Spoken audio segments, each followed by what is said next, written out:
स्वामी, थोडासा आयुष्यात आनंद आला की सगळंच कसं विस्कटतं. आदल्या दिवशी खळखळून हसल्यावर का दुसऱ्या दिवशी डोळ्यात पाणी येतं? सगळं सुरळीत का होत नाही? किती अंत बघणार? मी डोळे मिटून स्वामींच्या पायाशी मान उघडलं आणि अंतर्मनातून हळूच आवाज आला, तुझं दुःख मला माहीत आहे, पण प्रत्येक अश्रू हा तुझ्या आत्म्याची जडणघडण आहे.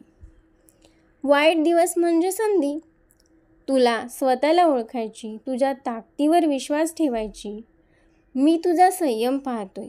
जी माती आगीतून जाते तीच सुवर्ण बनते. तुझं कर्म शुद्ध ठेव, तुझं मन प्रामाणिक ठेव.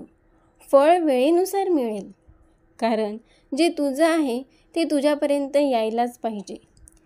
त्या आकाशात ते आधीच ठरलं आहे. आणि हो, जेव्हा सगळं संपल्यासारखं वाटेल तेव्हाच नव्याची सुरुवात होईल.